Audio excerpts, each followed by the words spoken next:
es algo que yo consideré de parte de Dios que era muy importante compartirlo con ustedes. El domingo pasado hablé sobre un tema que para mí es un tema muy interesante y por demás pues demasiado apasionante, como ustedes lo pudieron haber visto. Y el tema que hablé es sobre lo que quieres oír y lo que necesito oír. Allí establecer esa diferencia entre lo que quiero que me digan y lo que necesito que me digan. Ahí hice, en esa predicación hice dos ilustraciones. La primera ilustración dije: ¿qué quieren escuchar los pobres de una Cuando nación? se vaya a acabar la predica, lo desenfoco, ¿cierto? Y después esa pregunta la hice de esa manera: ¿qué quieren escuchar los pobres de una nación? Y la segunda ilustración que utilicé fue el comunismo populista del siglo XXI. Y yo quiero a toda la iglesia en este momento decirle algo bien importante. Es que yo creo que soy de las personas que no estigmatizan la razón, ni el color, ni el lugar, ni la procedencia, y mucho menos la clase social. Soy una persona que para mí es tan importante el habitante de la calle como el magnate petrolero. Es más, me merece más respeto el habitante de la calle que el magnate petrolero, porque ese magnate puede ser más pobre que el mismo habitante de la calle. Entonces, en ese caso, cuando hablé sobre la pobreza de un país, no me refería a un término peyorativo, ni mucho menos quería estigmatizar la sociedad. La pobreza, desde mi perspectiva como profesional en las ciencias económicas, es un estado social donde la persona no logra satisfacer las más mínimas necesidades.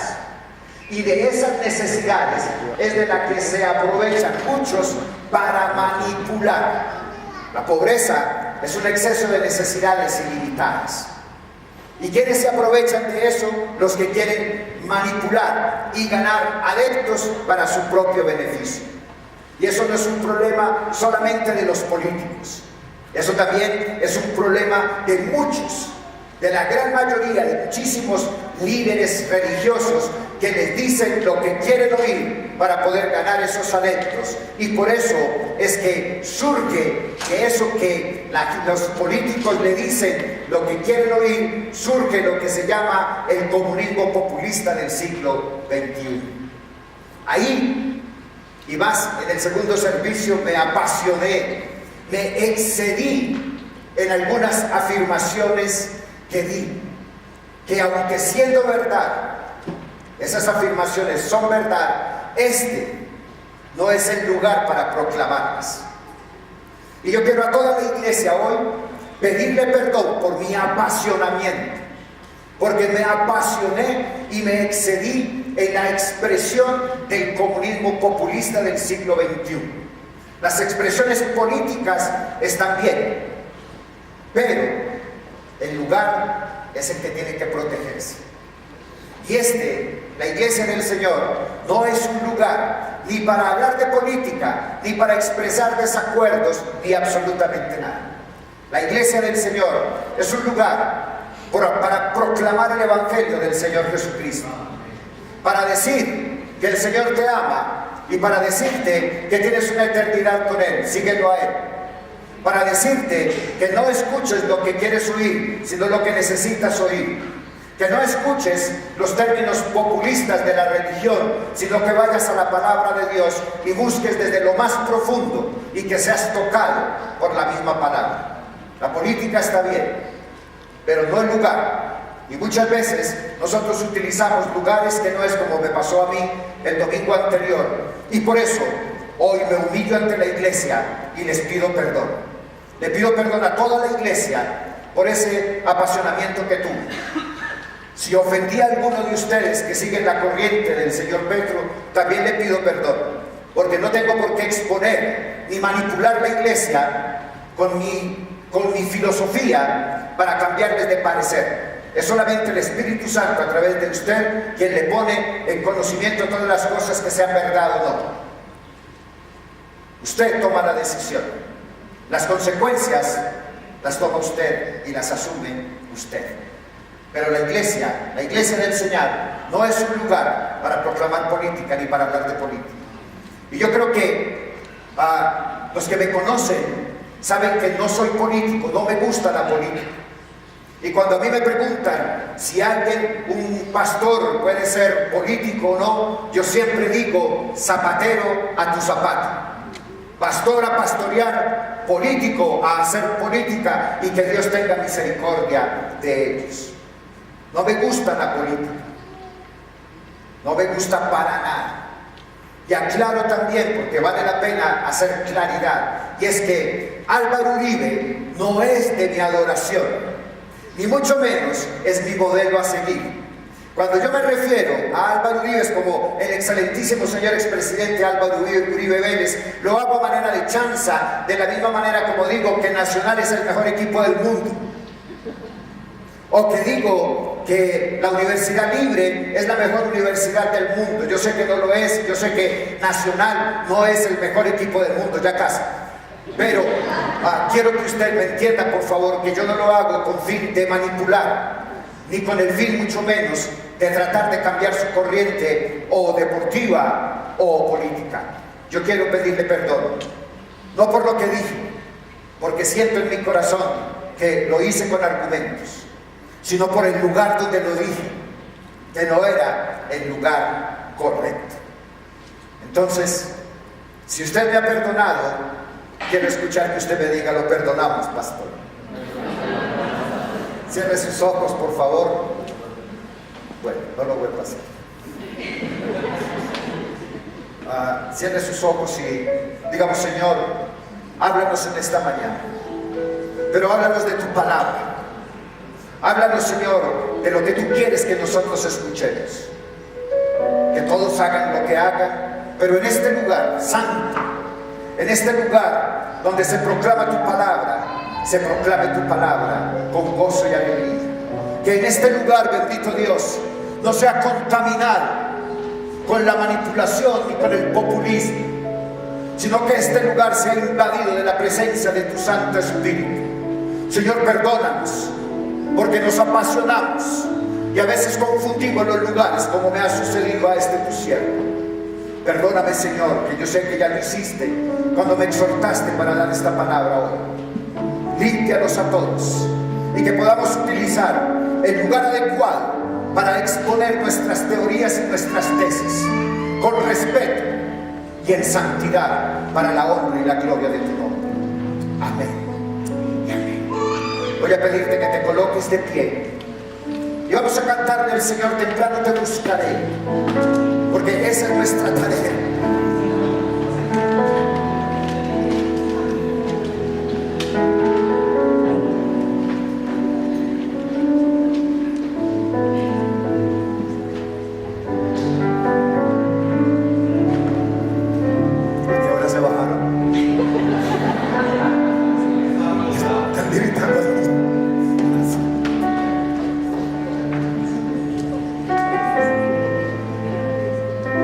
Sigamos ahí adorando al Señor y diciéndole, Señor, de verdad hoy quiero saber de ti. Hoy no quiero saber de los afanes del mundo. Hoy no quiero saber de tantos problemas, aunque forman parte de la vida cotidiana. Pero hoy, Señor, permíteme saber de ti. Permíteme conocerte y acercarme un poco más. Permíteme hoy, Señor, poderte decir, hoy temprano yo te buscaré.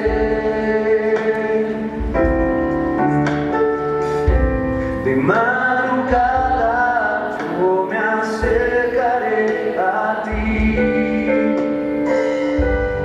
Mi alma te anhela y tiene sed.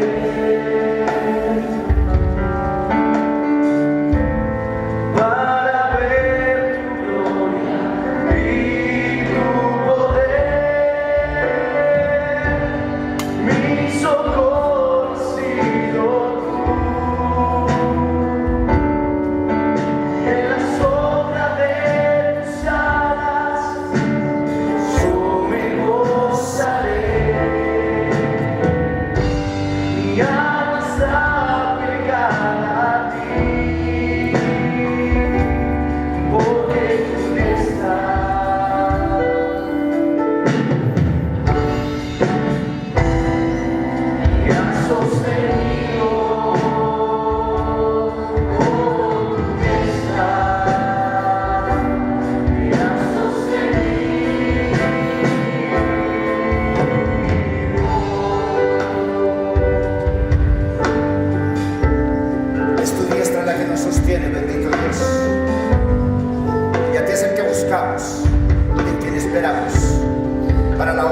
gloria de tu nombre. Y la iglesia dice conmigo, amén y amén. Toma tu lugar, por favor. Y mira, desde el mismo comienzo de la creación, Dios ha tenido un propósito. Y ese propósito siempre ha sido poderse comunicar con su creación. Y no comunicarse de cualquier manera. Dios anhelaba comunicarse con su creación de tú a tú, como se comunican dos amigos. De la misma manera como lo hacía con Adán. Si usted lee el Génesis, usted se da cuenta que Adán hablaba con Dios de tú a tú. Ellos no tenían ningún problema en hablar porque el propósito de Dios era comunicarse, es comunicarse con su pueblo. Pero el pecado truncó ese propósito completamente. Pero aún así, aún a pesar del pecado y la maldad que se estaba gestando en la humanidad, Dios continuó con ese deseo de poderse comunicar con su pueblo. Primero, envió los profetas, o los que llaman también videntes en su tiempo, que fueron utilizados de alguna manera para que todos conozcamos los desafíos de Dios.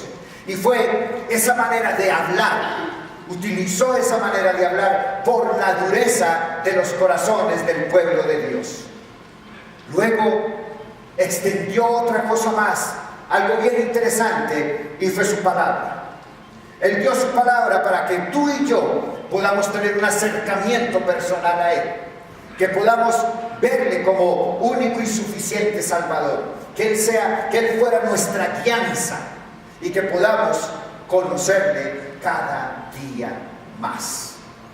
No contento con eso, el Señor Dios Todopoderoso dio al Señor Jesucristo, al Cordero Santo, al único Cordero, puro y sin mancha, como sacrificio para el perdón de nuestros pecados, para liberarnos de las cadenas de la muerte por la maldad y por el pecado de la humanidad.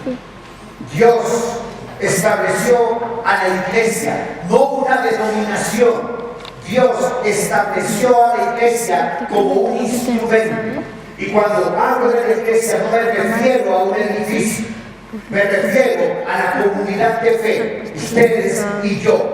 Porque cuando la Biblia dice que se reúnen dos o más en su nombre, ahí está Él y allí la iglesia, independiente del lugar donde se esté para orar y buscar el rostro de Dios. El propósito de Dios para la iglesia era dar a conocer su amor.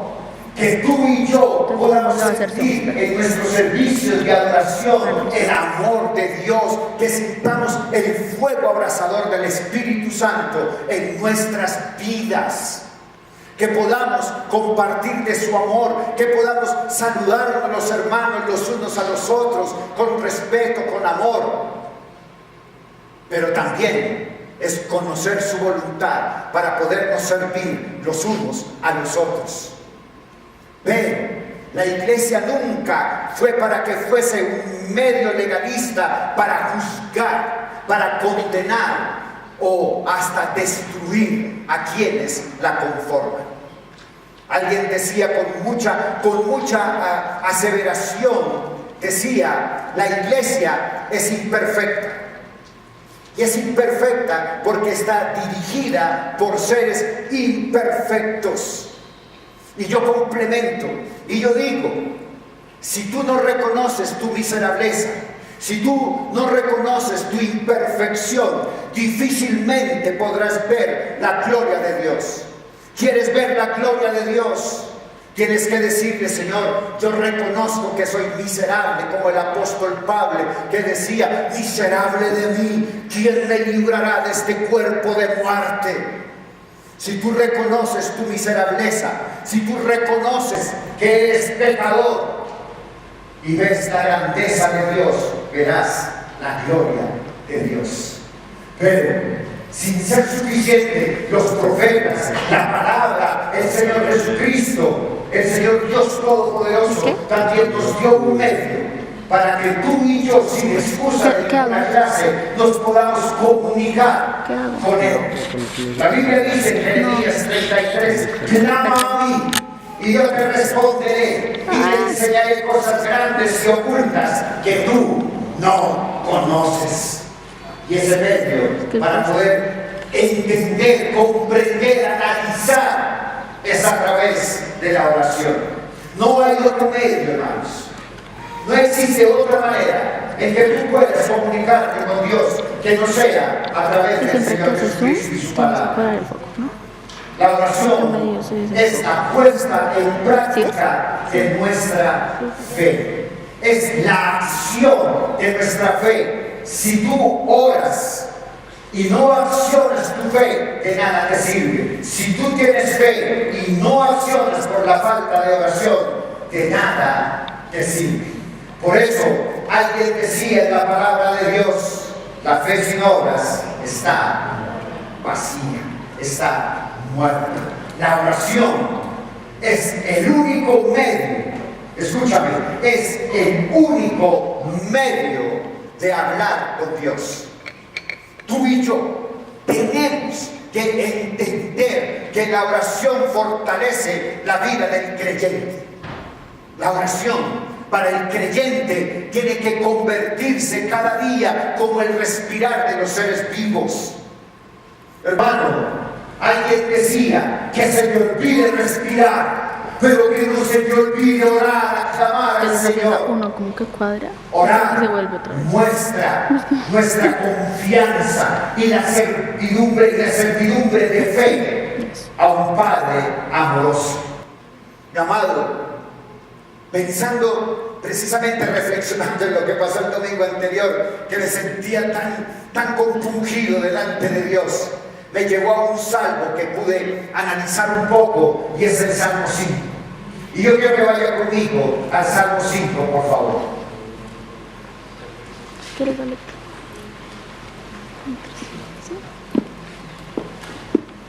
Si usted ya la tiene, solamente dígale amén.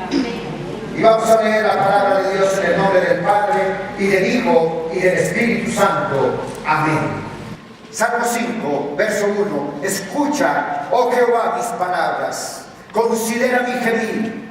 Está atento a la voz de mi clamor, Rey mío y Dios mío, porque a ti oraré. Oh Jehová, de mañana oirás mi voz, de mañana me presentaré delante de ti y esperaré. Porque tú no eres un Dios que se complace en la maldad. El malo no habita junto a ti. Los insensatos no estarán delante de tus ojos. Aborreces a todos los que hacen iniquidad. Destruirás a los que hablan mentira. Al hombre sanguinario y engañador abominará Jehová. Mas yo, por la abundancia de tu misericordia, entraré en tu casa. Adoraré hacia tu santo templo en tu temor. Guíame, Jehová, en tu justicia a causa de mis enemigos. Endereza delante de mí tu camino, porque en la boca de ellos no hay sinceridad. Sus entrañas son maldad, sepulcro abierto es su garganta, con su lengua hablan lisonjas. Verso 10. Castígalos, oh Dios, caigan por sus mismos consejos, por la multitud de sus transgresiones, échalos fuera, porque se rebelaron contra ti. Pero alégrense todos los que en ti confían, den voces de júbilo para siempre, porque tú los defiendes. En ti se regocijen los que aman tu nombre, porque tú, oh Jehová, bendecirás al justo, como un escudo lo rodearás de tu favor. Que Dios bendiga su palabra y que todos nuestros pensamientos vayan cautivos a la obediencia a Cristo. Y la iglesia dice conmigo, amén y amén. Hermanos, yo creo que la esperanza más grande del creyente, la posibilidad de presentar ante el Señor Jesucristo nuestras peticiones, es uno de los más preciosos regalos que brinda nuestra intimidad, nuestra relación con Dios. Voy a decirte algo, escúchame bien. Ninguna situación, ¿cuántas dije? Ninguna situación, por insignificante que sea, es para no mencionarla en nuestras oraciones delante de Dios. Usted se acuerda cuando hablamos del Dios del rey Acab y de Josafat, los dos reyes de Judá y de Israel. Josafat, un rey que era conforme al Señor, pero tenía un problema. Josafat oraba cuando tenía problemas graves, pero cuando se trataba de algo sencillo, simplemente lo solucionaba sin hablar con Dios. Y ahí fue donde fue la caída del rey. Ahí fue donde falló, ahí fue donde pecó, en las cosas más sencillas. Por eso tú y yo no podemos dejar pasar por alto que para Dios no hay nada sencillo viniendo de ti. Dios frecuentemente revela su mano bondadosa, aún en los más pequeños detalles de nuestra existencia. Mis amados, el proceso de elevar a Dios peticiones tiene un peligro. ¿Quieres saber cuál es el peligro? Ese peligro es que nuestras oraciones pueden convertirse meramente en un ritual que carece de un espíritu de expectativa que caracteriza las más genuinas plegarias de Dios. Hermanos, hace un tiempo, hace muchos años, estaba iniciando el ministerio.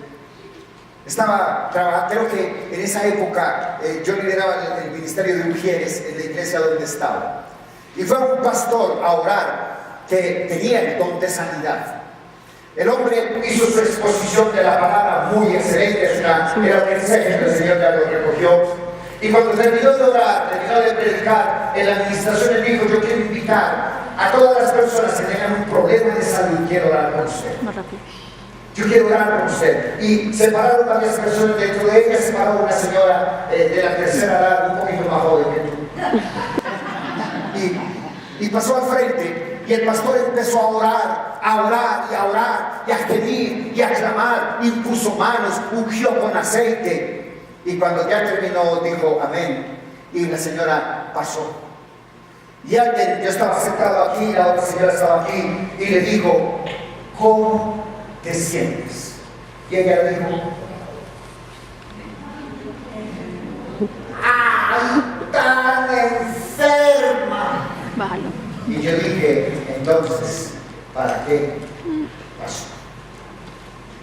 ¿Para qué fue al frente? Si no tenía la expectativa de que Dios iba a obrar algo.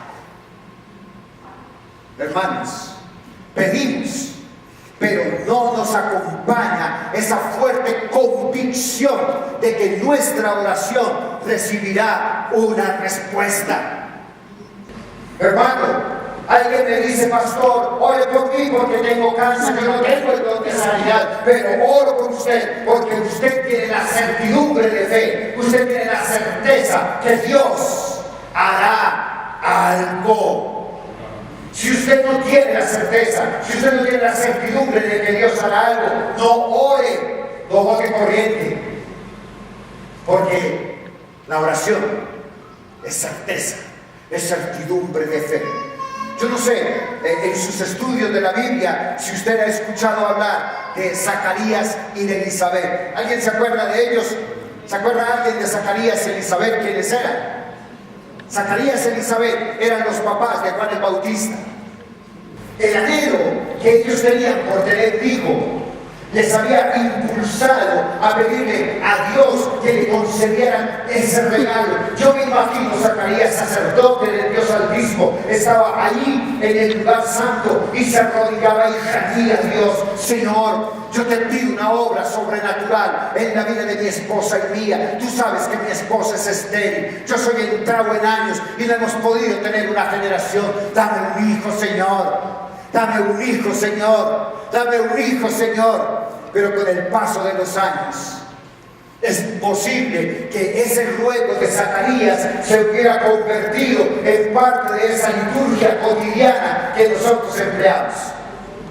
Tu devocional. A veces alguien me decía: pastor, ¿cuál es el mejor sistema para hacer un devocional? Y yo le digo: toma una guía casa.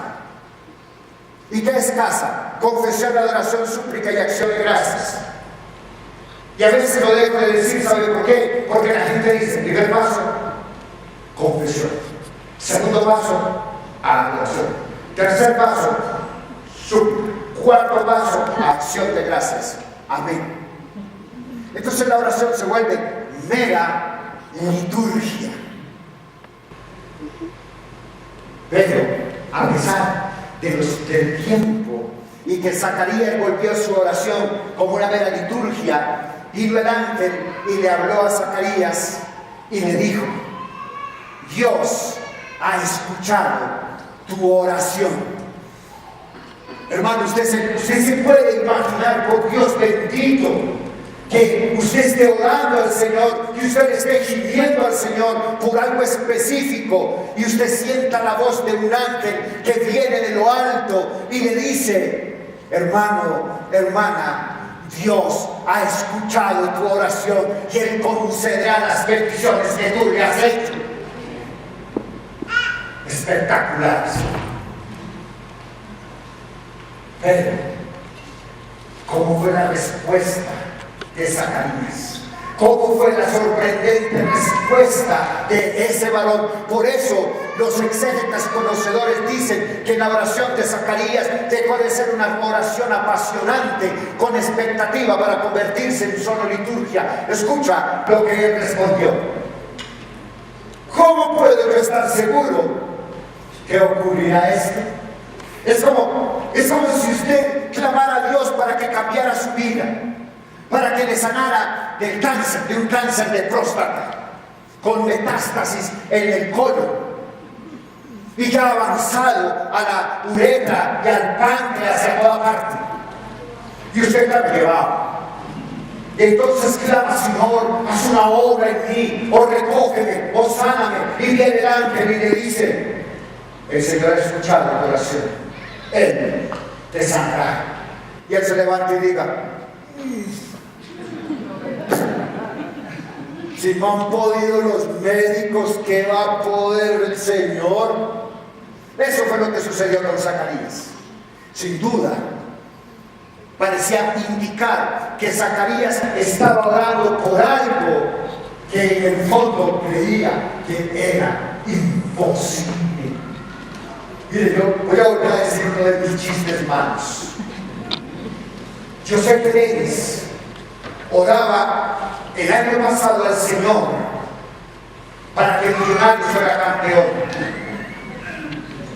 pero él tenía la certidumbre de fe que como iban a cambiar el entrenador de Nacional, Millonarios iba a ser campeón. ¿Sí o no? Y fue campeón, gracias a Dios. Si yo no estoy expectante, si no tengo certidumbre, ¿para qué oro?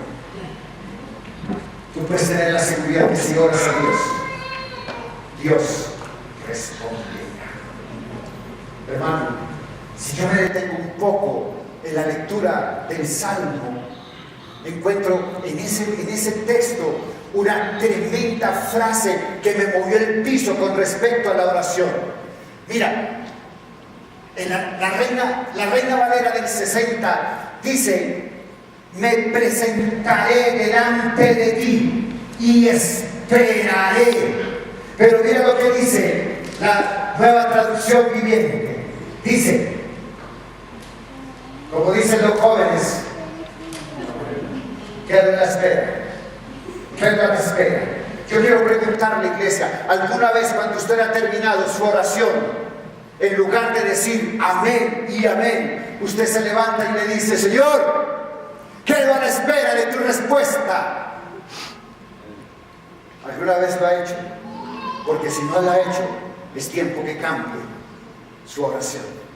Es tiempo que deje de decir amén, que se vuelve de la liturgia, porque usted a todo le dice amén para decirle: quedo expectante. Y mira, lo que yo puedo entender de ese texto es que el salmista está aguardando de alguna clase de respuesta de parte de Dios. Él no ha considerado cerrado el asunto después de terminar su oración. Él, más bien, la oración está dando lugar a una certeza de fe y a una tremenda expectativa, con esa mirada puesta con la certeza de que algo va a ocurrir. Mi amado, si tú eres un creyente transformado, si tú eres un creyente convertido en Cristo Jesús y has sido transformado por la obra del Señor Jesucristo en tu vida, tú tienes que quitar esa frase de cajón: yo se lo dejé al Señor. Es que mi esposo es alcohólico, yo ya me cansé de orar, se lo dejé al Señor. Es que mi hijo es un rebelde, yo ya le dejé eso al Señor. Si usted ha sido transformado, esa frase tiene que salir de su vocabulario. Usted no puede volver a decir: eso se lo dejo al Señor, porque el Señor quiere que usted todos los días le busque, que usted sea incesante, que usted sea estorboso, porque su oración Dios la escuchará. Pero sobre todo, usted tiene que ser expectante de la respuesta de Dios en cualquier momento, en cualquier latitud, en cualquier lugar. Ahora bien, ¿cómo podemos aplicar esta enseñanza a nuestra propia vida de oración? Voy a darle algunas. Número 1, primera aplicación: tenemos que entender dos cosas muy importantes. Número 1 es la suficiencia y la soberanía de Dios. Es que yo no oro porque Dios me responda, yo oro porque Dios me va a responder. Considerar la suficiencia y la soberanía de Dios es entender que Él responderá a mis necesidades conforme a su voluntad. Número 2, el amor de Dios. El amor de Dios, cuando nosotros entendemos el amor de Dios, cuando tú y yo entendemos que Dios no te quiere castigar, que Dios no quiere nada malo para ti, porque la Biblia dice que Dios quiere para ti pensamientos de bien y no de mal. Cuando tú entiendes en medio de tu imperfección que Dios es soberano, pero Dios es amor, Él nos da la seguridad de que Él responde a nuestras necesidades conforme a su voluntad. Hermanos, debemos orar recordando siempre que Dios hace mucho más de lo que pedimos o de lo que imaginamos. Hace muchos años mi mamá decía una frase muy de por allá. Decía: mijito, es que más tiene Dios para darnos que nosotros para pedir. Por eso la Biblia dice en la carta a los Efesios, en el capítulo 3, verso 20, Efesios 3, 20 dice: y a aquel que es poderoso para hacer todas las cosas mucho más abundantemente de lo que pedimos o entendemos, según el poder que actúa en nosotros. A Él sea gloria en la iglesia, en Cristo Jesús, por todas las edades, por los siglos de los siglos. Hermano, ¿cuántas veces pedimos pero dudamos? Y a veces pensamos: ¿será que esto que le pido sí me lo responderá Dios? O simplemente lo hacemos como por no dejar, porque ya se ha convertido en pura y mera liturgia. Vuelvo a recordar la historia de Zacarías y Elizabeth. Mera liturgia. Él estaba orando por algo que en su interior sentía que no iba a ser posible que se diera. Mis amados, algunas veces otros también tienen la mentalidad de que no le voy a pedir más a Dios porque es que debe estar muy ocupado con nosotros. ¿O será que es que le estoy pidiendo mucho? Si usted clama a Dios para que cambie a su esposa, que su esposa es muy anegona, usted dice: no, eso es algo imposible para Dios. ¿Será que es que estoy pidiendo demasiado? ¿O qué será? Mi amado, quiero decirle algo, y se lo digo delante de Dios: tú nunca puedes pedir demasiado de Dios. Nunca. ¿Sabes por qué? Porque Él hace las cosas mucho más abundantemente de lo que pedimos, o de lo que entendemos, o de lo que tú y yo podemos imaginarnos. La Biblia es clara cuando dice en el Evangelio de Mateo, en el capítulo 21, y todo lo que pidieres. ¿Qué fue lo que dice? ¿Qué es lo que dice el texto ahí? ¿Y qué? Menos tal cosa. No, ahí dice claramente, y todo lo que pidiereis en oración, ¿qué? Creyendo, creer es tener certeza, certidumbre de fe. Entonces, todo lo que pidiereis en oración, creyendo, lo recibiréis.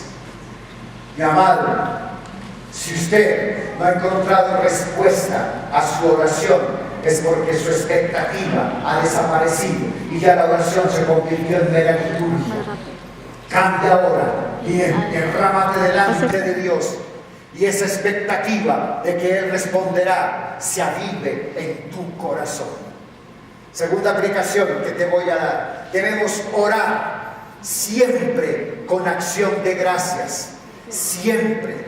Filipenses capítulo 4 verso 6 dice: por nada estéis afanosos, sino sean conocidas vuestras peticiones delante de Dios en toda oración y ruego con acción de gracias.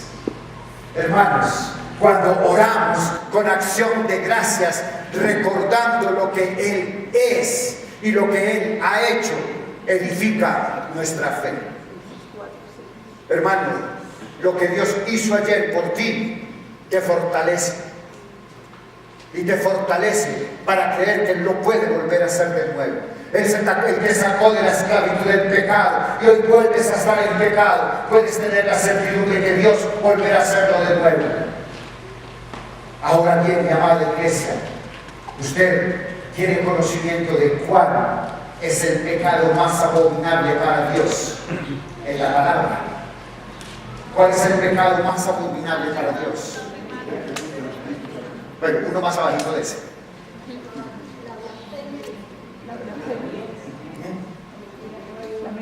¿Alguien dijo algo por ahí? ¿Alguien dijo qué? El orgullo. Otro. Más arribita de ese. ¿La qué? Mira, no hay nada que contriste el corazón de Dios. No hay nada que duela más el corazón de Dios que la ingratitud. Esa es abominación para Dios. Mira, voy a ponerte en este cuadro. Tú, con mucho sacrificio, y sé que es de mucho sacrificio, porque soy padre y sé lo que cuesta, usted se abstiene de muchas cosas para darle estudio a su hijo, para que vaya a la universidad, para que termine su carrera. Muchas veces usted saca la plata que tiene para que él pueda irse en Transmilenio y usted se va caminando para que él pueda ir en Transmilenio. ¿Cuántas veces usted dejó de comprarse ropa o algo que necesitaba porque necesitaba pagar el semestre de su hijo, o cuadernos, o algún curso especial? Cuénteme cómo se siente usted, hermano, hermana, cuando ese hijo suyo se gradúa, recibe su cartón y no es capaz de bajar a decirle: papá, gracias porque muchas veces fuiste a pie a tu trabajo para que yo pudiera obtener este cartón. Cuánto dolor genera que un profesional que ha recibido su cartón no vaya donde su mamá a decirle: madre, gracias porque aunque siempre fui con el mismo pantalón, siempre fui con el limpio y aplanchado. Gracias. ¿Cuánto te dolería a ti que eso sucediera? Eso también daña el corazón del Señor, lo contrista. Usted se acuerda de la historia del Señor Jesucristo y los 10 leprosos. En el Evangelio de Lucas, en el capítulo 17, vaya conmigo rápidamente, vamos a leer. Me encanta esa ilustración del Señor Jesucristo, cuando dice en el verso 11: yendo Jesús a Jerusalén, pasaba entre Samaria y Galilea. Y al entrar en una aldea, le salieron al encuentro 10 hombres leprosos, los cuales se pararon de lejos y alzaron su voz diciendo: Jesús, hijo de David, ten misericordia de nosotros. Ten misericordia de nosotros. Cuando el Señor Jesús los vio, les dijo: id y mostraos a los sacerdotes. Y aconteció que mientras ellos iban, fueron sanados. Entonces uno de ellos, viendo que había sido sanado, volvió glorificando a Dios a gran voz y se postró rostro en tierra a sus pies, dándole gracias. Pero este no era judío, era samaritano. Verso 17. Respondiendo Jesús le dijo: a ver, ¿no eran 10 los que estaban leprosos? ¿No fueron 10 los que fueron limpiados? ¿Y los otros 9? ¿Dónde están? Verso 18. No hubo quien volviese y diera gloria a Dios, sino este extranjero. Y el Señor le dijo: levántate y vete, tu fe te ha salvado. Hermano, cuando usted lee este texto, usted no se ha puesto a pensar, no se ha puesto a imaginarse la cara de tristeza del Señor Jesucristo cuando le dijo en el verso 17: no fueron 10 los que fueron limpiados. ¿Dónde están los otros 9? Imagínate la cara de frustración del Señor Jesucristo.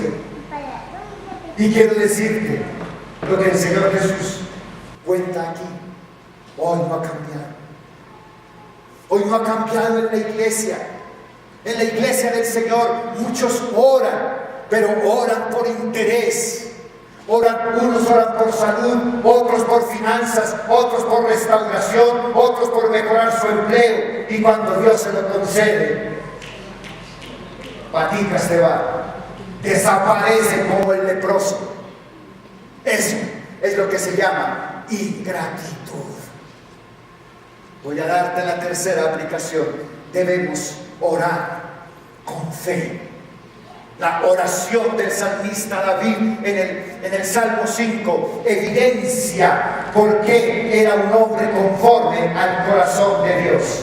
Pero en el Antiguo Testamento también había otro hombre con esas condiciones, con esa perseverancia de fe. Ese hombre era Habacuc.